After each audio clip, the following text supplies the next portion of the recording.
ఇక్కడ మన పవన్ కళ్యాణ్ గారేమో క్రిస్టియన్లు ముస్లింలు చర్చిల మీద మసీదుల మీద ఇదే జరిగితే వాళ్ళు ఊరుకుంటారా, మేము ఎందుకు సహించాలి అన్నట్లు మాట్లాడుతున్నారు.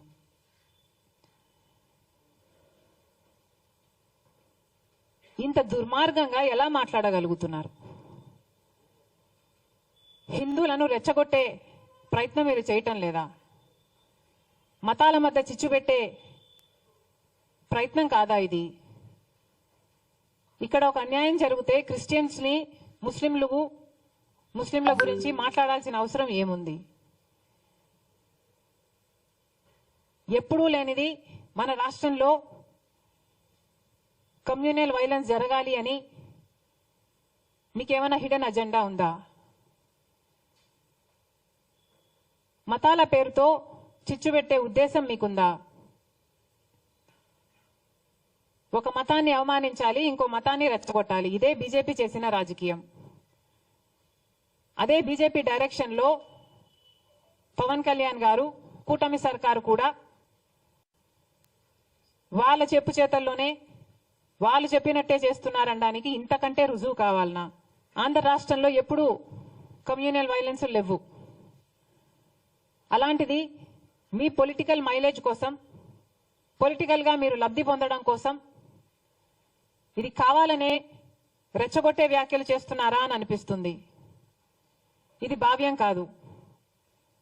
రెస్పాన్సిబుల్ పొజిషన్స్ లో ఉన్న వాళ్ళు రెస్పాన్సిబుల్ గా మాట్లాడాల్సిన అవసరం కూడా ఉంది. అసలు కేంద్ర మంత్రులుగా ఉన్నవారు కూడా ఇంత నిర్లక్ష్యంగా మాట్లాడుతున్నారు. అసలు మోడీ గారిని అడుగుతున్నాం, మోడీ గారు మీరు గత నవంబర్లో అనుకుంటా వారు మొన్నెప్పుడో తిరుపతికి రావడం జరిగింది. తిరుమలలో మోడీ గారు దర్శనం చేసుకున్న తర్వాత 140 కోట్ల మంది భారతీయులకు మంచి జరగాలని ప్రార్థన చేసుకున్నానని చెప్పటం జరిగింది.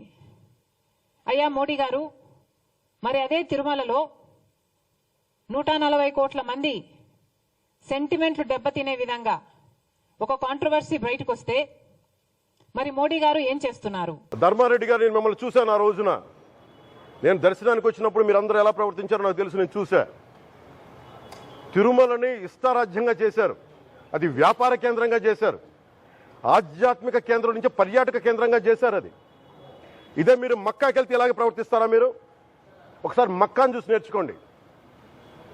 ఇస్లాంని పాటించే ప్రతి ముస్లిం ఎంత పవిత్రంగా పాటిస్తాడో చూడండి. అక్కడ అథారిటీస్ని అడగండి. ఒక చిన్నపాటి మస్జిద్కి వెళ్తే ఎంత పవిత్రంగా చూసుకుంటారో చూడండి. ధర్మారెడ్డి గారు, మీరు హిందువులా? మీ ఇష్టానికి మీరు చేసేసుకుంటారా? మీ బిడ్డ చనిపోయాడు. చనిపోయిన కనీసం 11 రోజులు లోపలికి రాకూడదండి. ఈ లోపల వచ్చేస్తారా మీరు? మేము మర్చిపోయామనుకుంటున్నారా? ఆగమ శాస్త్రం చెప్పింది మీకు ఇదేనా? అంటే గవర్నమెంట్ ఉద్యోగులైతే ప్రభుత్వం నియమిస్తే మీ ఇష్టానికి చేసేసుకుంటారా? మాకు బాధలు ఉండవనుకుంటున్నారా? ఇదే మీరు ఒక ఇస్లాంకి చేస్తే అపచారం జరిగితే మీరు ఏం చేస్తారు? బయట రోడ్ల మీదకి వచ్చి మీరు కూర్చోబెట్టి దాన్ని పొలిటికలైజ్ చేస్తారు. మీరు పొలిటికలైజ్ చేస్తారు.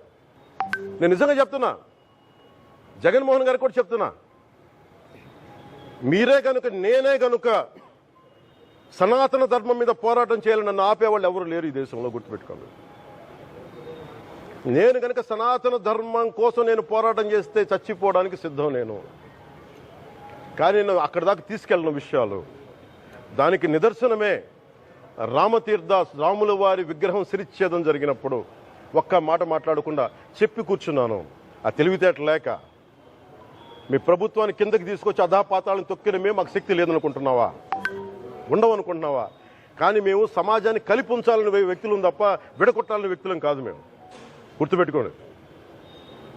అలాగే ఈ రోజు నుంచి ప్రజలందరికీ కూడా చెప్తున్నా, ఎవరు అన్ని మతాలని మేము గౌరవించేది ఈ నేల.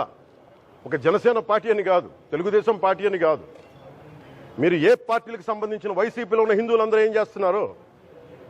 మీరందరూ పోటీ పడ్డారు కదా తిరుమలకి వెళ్ళడానికి. మీరు మర్చిపోయారు, ఇందులో ఈ పాపం మీకు కూడా వస్తుంది. ఈ పాపం మీకు కూడా తగులుద్ది. మీ మౌనం కూడా మొత్తం జాగ్రత్త, తరాలు నాశనం అయిపోతాయి. మీ మౌనం మంచిది కాదు. ఇది ఒక వెంకటేశ్వరుడికి జరిగింది కాదు.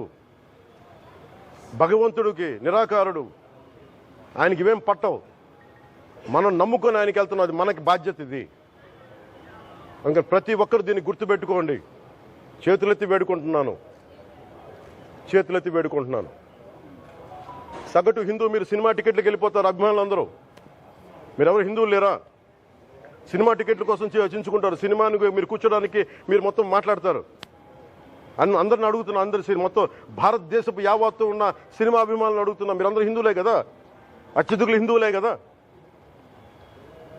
మీకు బాధ్యత లేదా? మీకు మీ సినిమా హీరోలు, నేను కూడా హీరోనే, నన్ను మించి దేశాన్ని చూడమని, సనాతన ధర్మాన్ని చూడమంటున్నా.